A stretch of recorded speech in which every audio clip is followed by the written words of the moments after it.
Hey everybody, welcome back to the video on my Storytime channel. Hope everyone is well. So, yeah, Chapter 17 of They Shook Hands, Year 1, Chapter 17, Detention. What are you doing here? Harry demanded, his voice full of hatred and malice.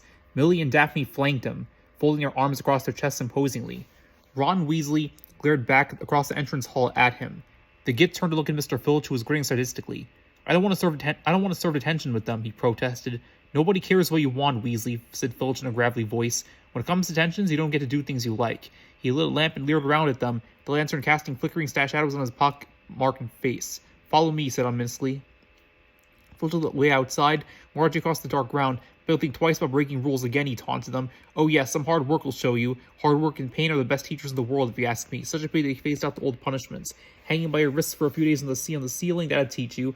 I still got the chains in my office, you know. I keep them all oiled in case they ever change their minds. The old man's voice was raspy, as though he'd spent a great many years outside rough weather.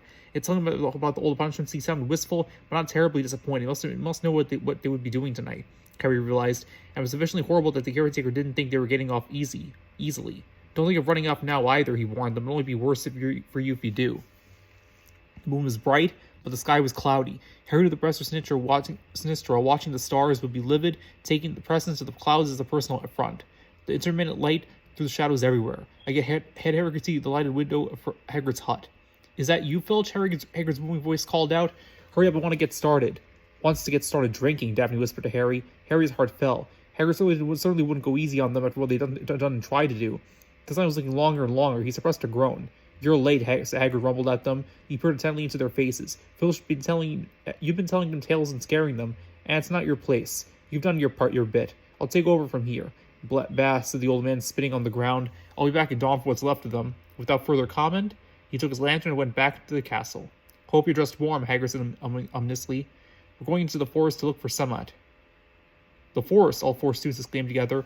That's right, Hagrid answered them. Something's been hunting unicorns, and we're going to track it down. There's all sorts of dark creatures in there, Millie protested. Then you should feel right at home, Weasley muttered. Shut up, Weasley, Daphne snapped at him. Isn't the forest out of bounds to students? She demanded of Hagrid. Should have thought about that before you went breaking rules now, shouldn't you have? Hagrid replied. We didn't break any rules, Harry shouted at him. Professor McGonagall thought we were lying by our bloody dragon. She didn't believe us just because we were Slytherins. What dragon? Weasley asked innocently. You know very well what dragon, Weasley, Millie yelled at him. How'd you get attention anyway? Weasley was silent, staring at Millie with hate in his eyes. Professor Snape caught you sneaking back inside the castle, didn't he? Daphne crowed. Wonder how long Harry said you'd be waiting for me, Weasley said slowly. You tattled on me, didn't you? You should have left well enough alone, Harry sneered at him. The nerve of that Git. Since everyone here knows we're lying, Millie said conclusively, the three of us will wait right here. Bye-bye, boys, Daphne said, waving at them. Have fun searching the forest. You'll do as you're told, Hagrid growled at them. The Slytherins stared back at him defiantly. It was a contest of wills, and Hagrid really had no choice. Armed by the knowledge that they were in the right, Harry, Millie, and Daphne stood firm. Finally, Hagrid looked away. Come on, Ron, he grumbled. He picked up his lantern and crossbow. Fang followed close at his heels as Hagrid stomped off towards the tree line. Weasley glowered at them for a moment. You'll get yours, he threatened before he also followed. This could have been a lot worse, Daphne commented, sitting down in the grass. Yeah, but we're stuck here for the next few hours, Harry pointed out. Filch said he'd be back at dawn. Only from one point of view, Millie said, reaching into her robes and pulling out her collapsible brass telescope. I came prepared. That's funny, Daphne smirked, also reaching into her robes. She pulled out a pack of cards and held them up. Because so did I. Harry laughed. By Merlin, he loved his friends. They watched the stars and noted the way the planets had shifted. Daphne observed that Mars is usually unusually bright.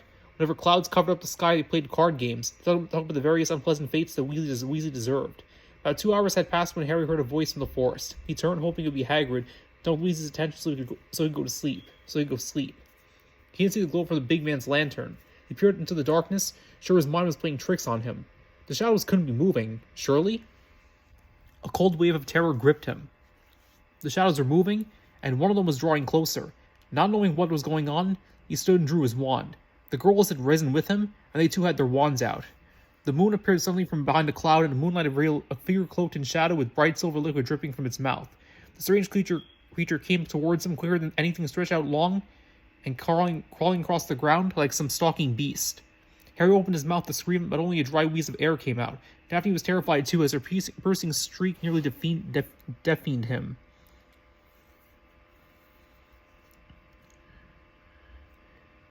Surely someone would hear her. A pain like he never felt before lanced through his head. It was as though his scar was on fire. Brilliant fireworks exploded in his vision. Half blinded, he staggered backward and fell to his knees, imagining he heard hooves galloping nearby. Then suddenly the pain was gone. Harry opened his eyes and thought he must be dreaming. There was a centaur standing over him. He recognized him from the description in Fantastic Beasts and Where to Find Them. It had white blonde hair and bright blue eyes. "Are you all right?" it asked, reaching to pull Harry to his feet. "You are uninjured?" "Yes, I think so," Harry said faintly. He looked over his shoulder at Daphne and Millie, who were wide-eyed and frozen in place. He looked back at the centaur. What in the name of Hogwarts was that thing? The centaur didn't answer his question. "You are Harry Potter," it said. "You had best be back to the castle. It's not safe for you here, at night especially." We have detention," Millie said, her voice just as faint as Harry's. The centaur snorted. "I'm Firenze," he never introduced himself. "That silver liquid you saw was unicorn's blood. Something has entered the forest to state this lady's noble beasts. Do you know what unicorn's blood is used for?" Harry tried to think past his fright. He failed. "No," he said. "It is a monstrous thing to slay a unicorn," Firenze said darkly. "Only one who has nothing to lose and everything to gain would commit such a crime. The blood of a unicorn will keep you alive even if you are an inch from death. Such a life comes at a terrible price, though. You have to slay something pure defenseless to save yourself, and you'll have lived but a half-life, a cursed life, from the moment the blood touches your lips." Harry didn't know what to think. Who would do such a thing, he wondered. Wouldn't it be better to die? It would be, friends agreed, but there was something else that you could drink, something that would grant unending life, full strength and full power. "Mr. Potter, wouldn't it be worth it? Do you know what's in the school, Mr. Potter?" "The Philosopher's Stone," Harry exclaimed. "Of course, the elixir of life. But who? Can you think of nobody who has waited many years for his return to power, who has clung to life, awaiting a single chance?" An iron fist clamped itself down around Harry's heart and throat. Over the rustling of the breeze in the trees, he heard plain as day Hagrid's words from on the night they had met. "Some say he died. Codswallop, in my opinion. Don't know if he had enough human left in him to die." "Do you mean," Harry croaked, he couldn't even say it, "that was Voldemort?" Daphne and Millie pressed up against each other in fear of the dreaded name. Millie had heard him speak it before, but her reaction was no less odd than before. "Harry," Hagrid called out. "Harry, you all right?" "I didn't want to leave you, Mr. Potter," friend said, disappearing into the night for whence he had come. "We're fine, Hagrid," Harry called out. "Thank goodness," he said, lumbering up. "I found out another dead unicorn," he told them. "The centaurs told me someone's been roaming around, and we didn't stay near the forest tonight." "Or any night," Harry agreed. "We'll just be going back now." Hagrid didn't object. Weasley scowled by way of farewell. Harry was as tense as his taut string on the walk back. If someone touched him the wrong way, he was likely to break and run. Fortunately, there were no further incidents as he and his friends quick-stepped back to safety, but the sense of quiet didn't prevent him from carrying his wand in his tight, clenched fists. When they reached the safety of the common room, he had bid Daphne and Millie a good night and retired to his dorm room. He hung up his cloak, pulled off his robes, got into the bed and drew the bed covers up to his chin. He shut his eyes tightly and waited for sleep to come. Every slight sound had him jumping. At one point, he even reached out to grab his wand. Finally, he could bear it no more. "This is Slytherin dormitory," he told himself firmly. "I'm perfectly safe here. Now go to sleep." And sleep he did. "We've got to tell someone," Harry said firmly. "This has gotten way out of hand." The first two Slytherins were gathered in the boys' dormitory. Now after lunch was the only free time they had had. While Harry had been patient to share his new knowledge with his friends, there hadn't been time to address the issue thoroughly. Together with the pack of the privacy of the dorm, he, Millie, and Daphne told the others of what had happened in the forest. They told about Firenze, the unicorns, and the shadowy figure that had tried to attack them. "We'll tell Professor Snape," Draco decided. "Utterly preposterous," Tracy objected. "He's still a suspect." "He's no more guilty than I am," Millie declared. "And you have ironclad proof, do you?" Pansy asked sarcastically. "You're 100% sure of his innocence." "Obviously, such proof existed. We could just go lay our troubles before him," Theo said. "I can't conceive of how it could or would be Snape, but the possibility is there, however remote." "So what do we do?" Daphne asked. "We're stuck in the middle. We'll go to the headmaster," Theo said. Volley of protest met that suggestion. "Quiet," he said, raising his voice to be heard. "I don't think much of the Muggle lover either, but Dumbledore said to be the greatest wizard of our age. They say he's the only one who is ever afraid of. Back during the war, Hogwarts is the only place that he who must not be named never attacked.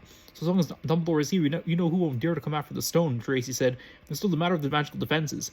We don't know them, but you can bet the Snape will never tell Quirrell how to solve his test." So, yeah, that's They Shook Hands, Year 1, Chapter 17, Part 1. Take care, everybody.